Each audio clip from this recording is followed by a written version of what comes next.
One, have a new car in the collection this week. An excuse to bring out an oldie but a goodie. Oop, as we break it. So this is something I've asked for 10 years now. This is the Toyota Hilux, or SR5, from the movie Back to the Future. I've had the DeLorean for a long time, and I've always said, you know, they really need to make Marty McFly's Toyota truck. You see it 2 times in the movie, really. Early on in the movie, it's shown on the back of a truck, and Marty is drooling over that's his dream truck.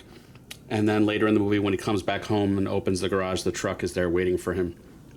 Now, this is not branded to be particularly from the movie, so that way they don't have to pay any license fees, but you've got the license plate, you've got the Statler Toyota sticker. It's really screen accurate, so I don't really care that they don't refer to it as the Back to the Future Toyota pickup truck, but it very much is. The wheels are really good. You can see the 4-wheel drive marked on the front hubs and not the rear, which would have been accurate. This would have been a 5-speed manual. And looking in the interior, yep, you can see that. You can see the kind of cloth pattern on the seats.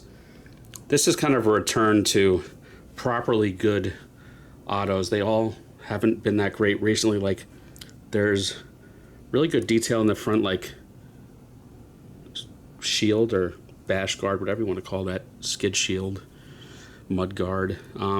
Underneath has a decent amount of detail for a resin vehicle. You can actually see the rear differential drive shaft. There's a pretty detailed spare tire.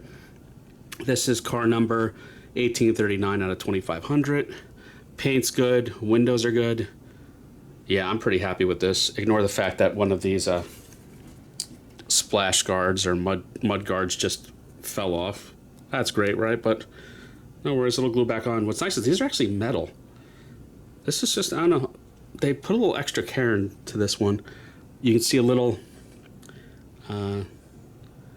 piece of metal for the keyhole, which again, I associate that more with GT Spirits than I do autos. This would retail for like $129-ish.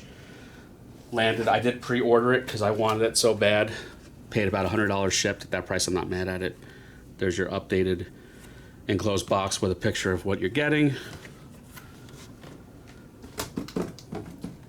Now, this has been in my collection for a while, but it was an excuse to bring out this Hot Wheels Elite DeLorean. I think this is pretty much the best Back to the Future replica you're going to see in any scale.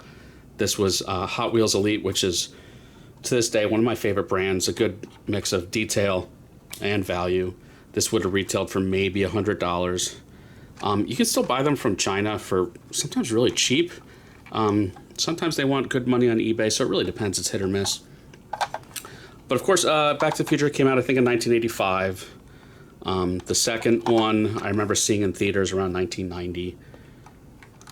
And so this is obviously a DeLorean, so you have stainless steel body, and the finish is really accurate on this. You've got the included hoverboard, which is a neat little detail. These were not exactly fast cars. The PRV V6, PRV Peugeot Renault Volvo, 130 horsepower, 2.85 liters. So not a fast car. It would have struggled to hit 88 miles per hour, especially in a mall parking lot. This represents the license plate shown. It's more from the second movie.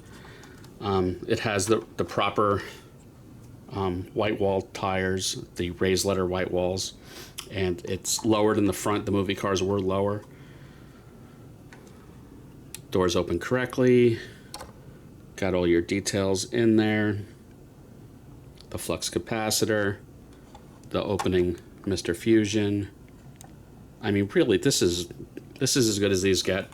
You know, Sunstar did a few different versions in 1/18 and 1/24. This is, to me, this is certainly the best 1/18. You can even get 1/6 scale plastic by Hot Toys or 1/8 scale by D'Agostini or Fan Home, but I just think this is the best one. Not too much to see underneath. And the packaging is in storage, so use your imagination. It's a black enclosed box with full color car art on it. But this is one of my favorites in my collection. It's a happy addition to the movie car collection, and I think the Toyota will sit next to it proudly. So that's it for this week. Last week I posted up videos of actual GM work that I did for Disney. Seems like no one cares because no one's really watching it, but if you do care, go check it out. But that's it. Everyone have a good one. Please like and subscribe.